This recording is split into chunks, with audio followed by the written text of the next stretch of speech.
It's a Tyler Survivalpedia. In a grid down situation or an SHTF situation, you may run out of antibiotics or maybe you didn't stockpile them.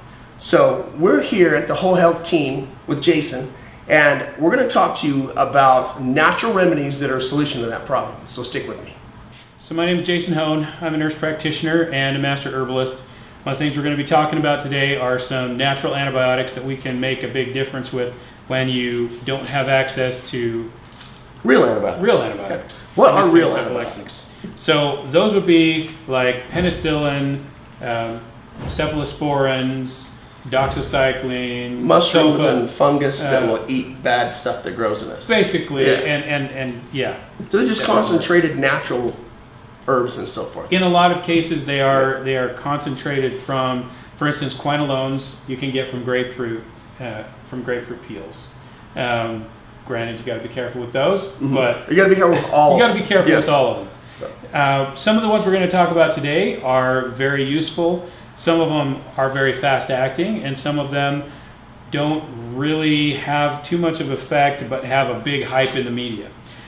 For instance, one of those I'd like to start with is actually these are olive leaves from a standard Mediterranean olive. It smells like olives. Well, they were actually harvested in Galilee in Israel by me, so kind of cool.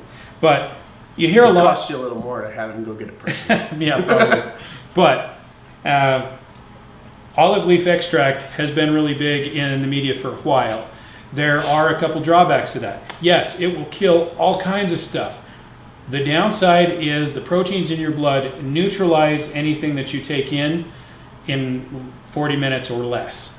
So were you to try to use olive leaf extract as an antibiotic, you'd have to take it like 5 or 6 times a day. And then you're only going to have like an hour's, at max an hour's burst of effect of it killing things that you need to kill. And if you don't kill all of those things, they become resistant, and now you get superbugs. Well, that is the case with standard medications. They can become resistant.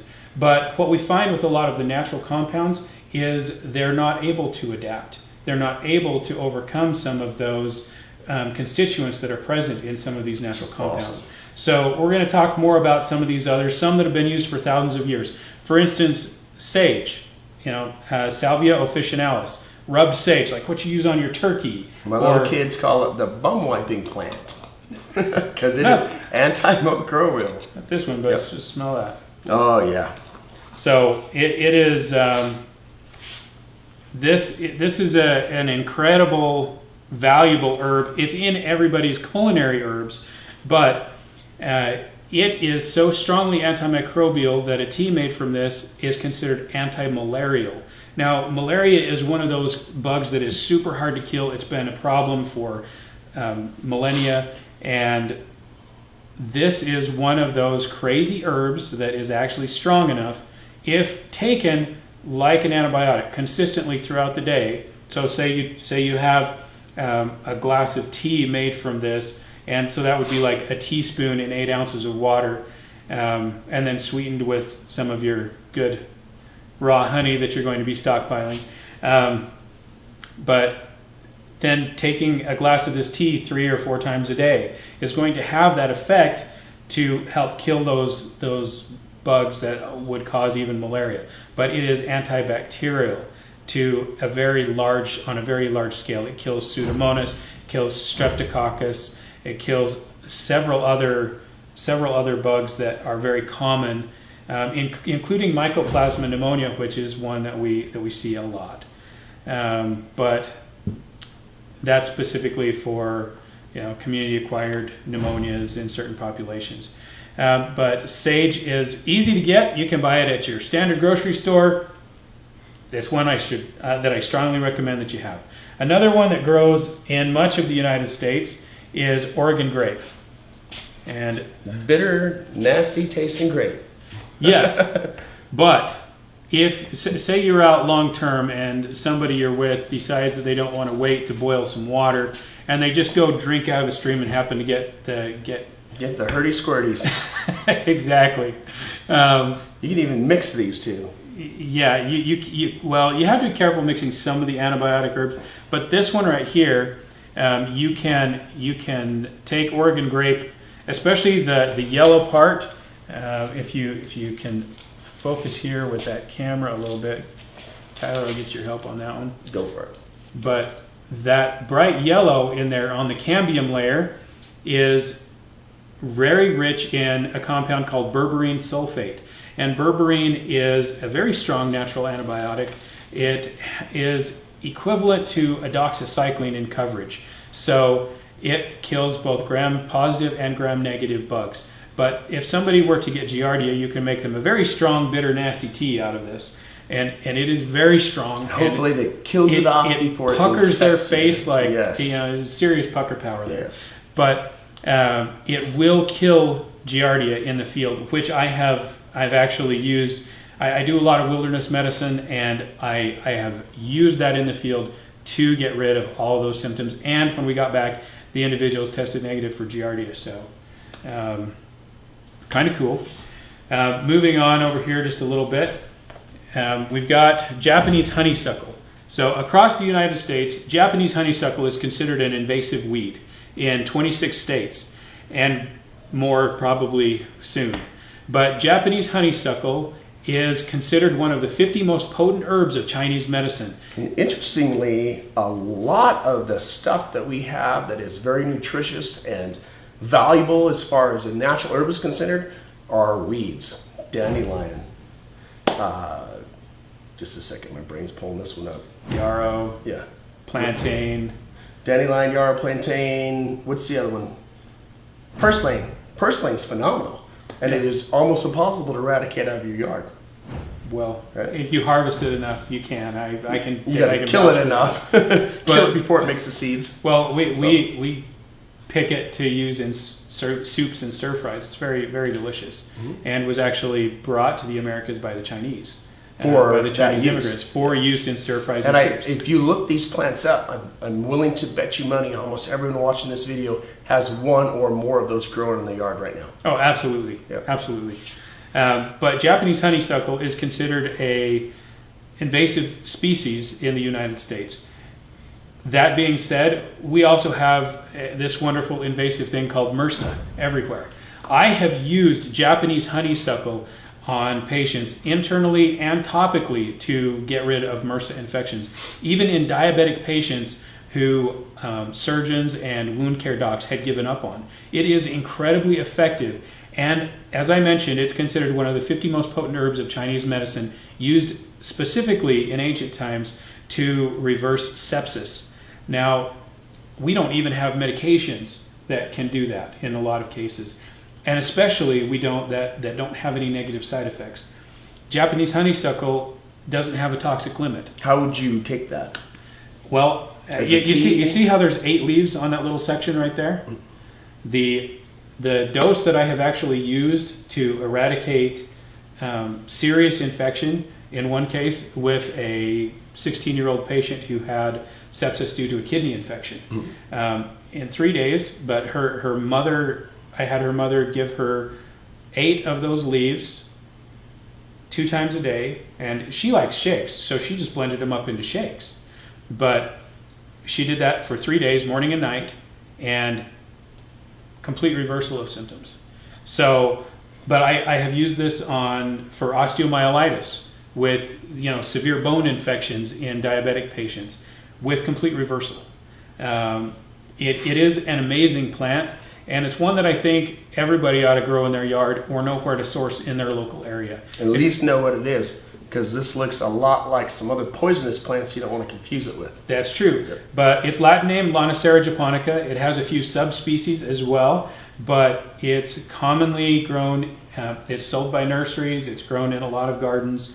A few states like Texas and Virginia, it's illegal to sell because they want it dead.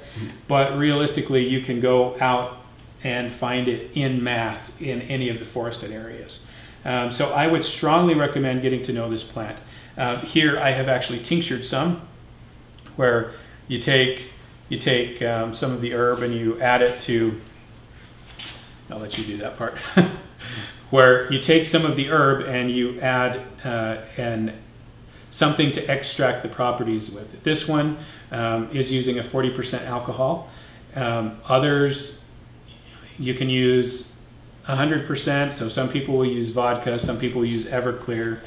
I find that less effective because every medium that you use for making that, for making a tincture, draws out different properties, but that's a whole separate video, so we'll get to that another time. Moving on here, another very, very potent natural antibiotic, I'm going to use your skills again here, is Usnea.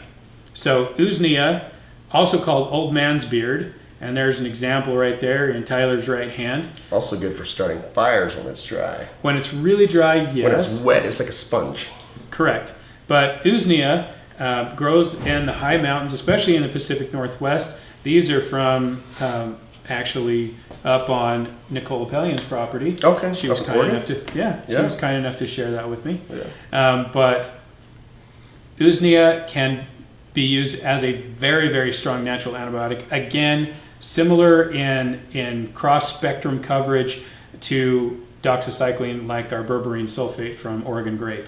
So it is one that is excellent, easy to sell, easy to find, easy to source, and you've probably seen it growing on trees if you've ever been hiking north of halfway up the equator. Yeah, well, but not just there. Like so in the southeast, in the swamps, you have large masses of it hanging from the cypress trees and other stuff down there. But old man's beard is, Usnea is incredibly useful. And again, it's much like a fungus that grows on something else, only grows on a tree. So it's a similar growth pattern, similar process. Yeah, it's a moss, not a fungus, but yeah. Yes. Okay. All right. Like a fungus and not a fungus. Okay, so talk about elderberries. Okay, elderberries, they've kind of been a big thing the last couple of years because elderberries have been tested extensively and have been shown to be antiviral. So they're not an antibiotic, they're an antiviral. Now, really good when you get the cold.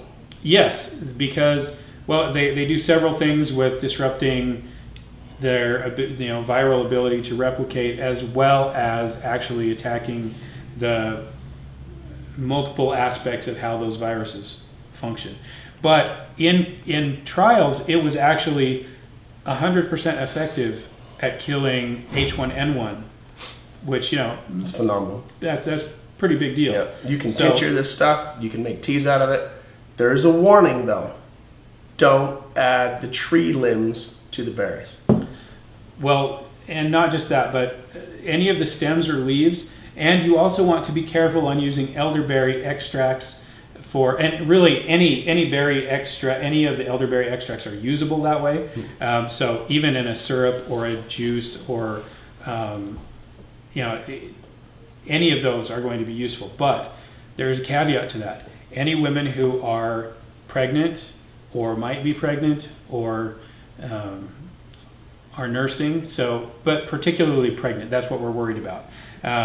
Elderberry has some properties in the leaves and stems and twigs and other aspects of the plant that are a natural abortive.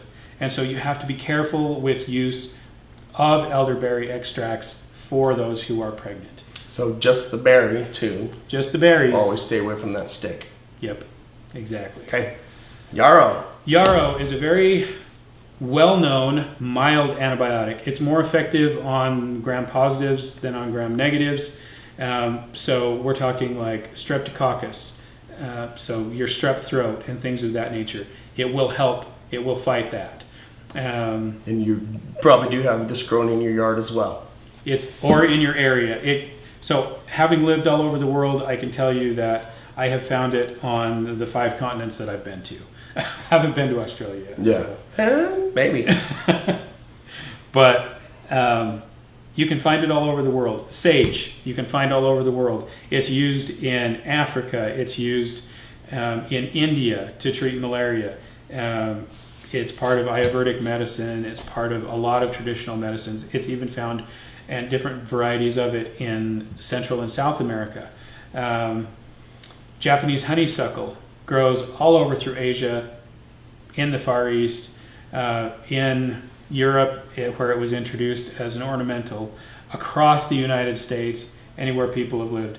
Okay, so do some Googling, figure out what this stuff is. You don't have to pay for it, you can just go out and get it, make a little bit of stockpiles. Hopefully this is valuable to you guys. Thank you for watching.